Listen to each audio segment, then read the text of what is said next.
Assalamualaikum warahmatullahi wabarakatuh. Selamat bertemu kembali dalam kuliah ekonomi makro, membahas tentang pertumbuhan uang, inflasi, dan kebijakan moneter. Minggu lalu kita sudah belajar hubungan antara money growth dan inflasi. Nah, di sini kita lihat ini data sampai tahun 2011 ada hubungan kuat antara money supply dan inflasi.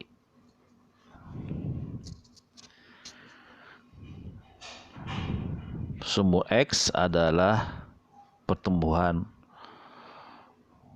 uang,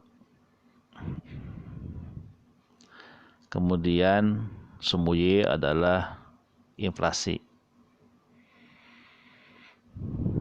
Jadi dari data empiris menunjukkan bahwa ketika suatu negara itu meningkat uangnya,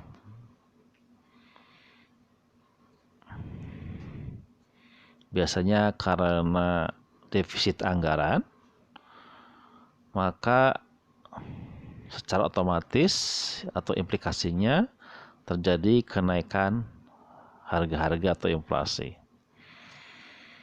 Money supply terkait dengan adanya money demand. Money demand itu adalah kebutuhan uang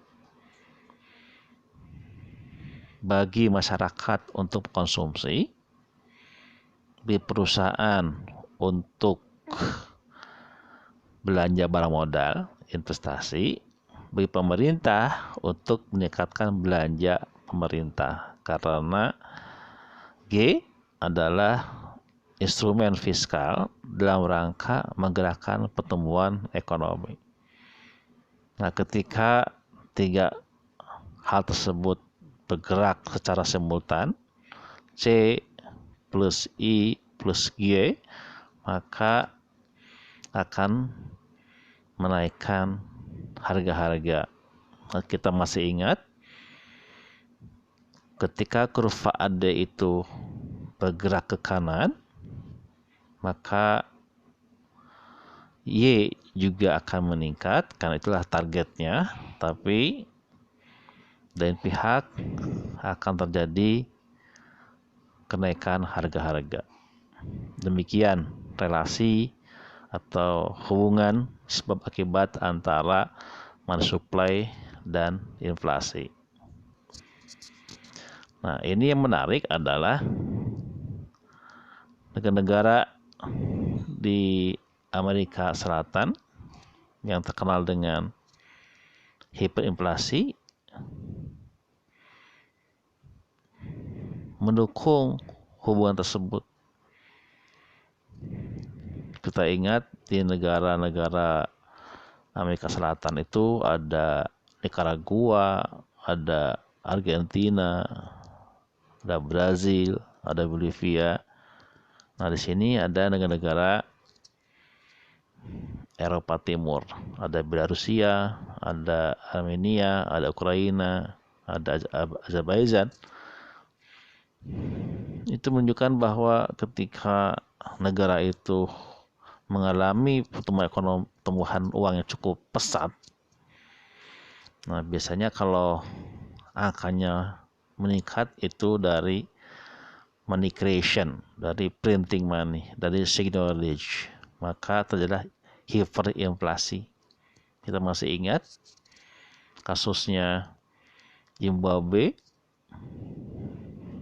sampai ada satu notes, satu lembar uang, dan nilainya adalah $1 miliar, karena memang Zimbabwe adalah negara yang mengalami kesulitan ekonomi dan keuangannya. Ketika defisit anggaran semakin meningkat, sementara kemampuan untuk mendapatkan pinjaman sangat terbatas atau tidak ada, maka last option adalah seigniorage dengan mencetak uang. Karena uangnya meningkat, inflasi meningkat, maka nilai uang itu semakin turun. Itulah relasi antara money supply dan inflasi. Jadi kuliah hari ini adalah diskusi cerita mengenai hubungan antara money supply, pertumbuhan uang, inflasi, dan kebijakan moneter.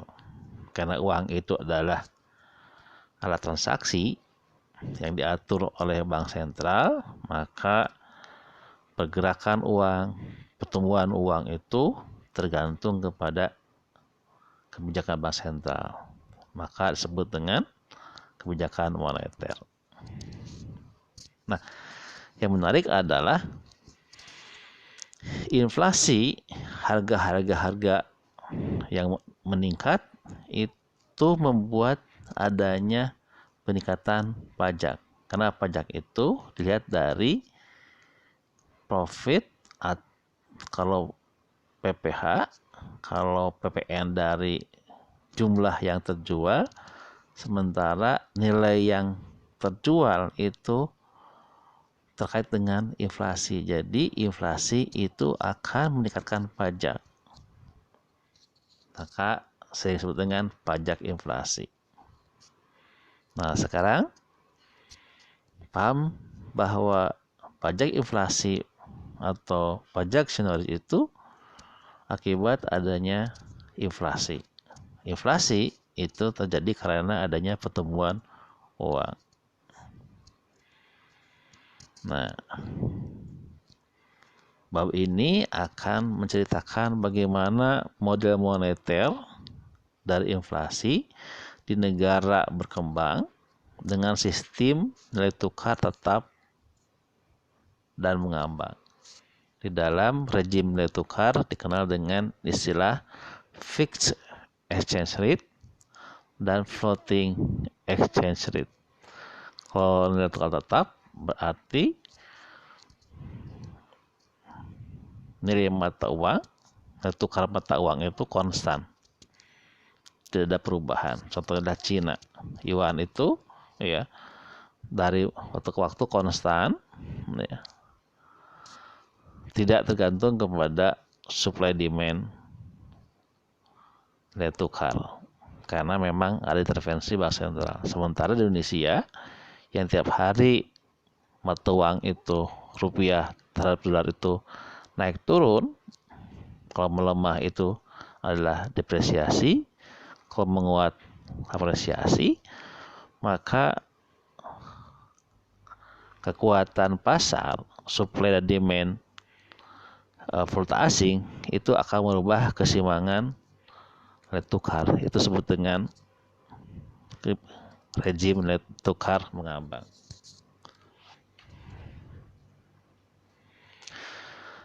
Yang perlu kita jawab adalah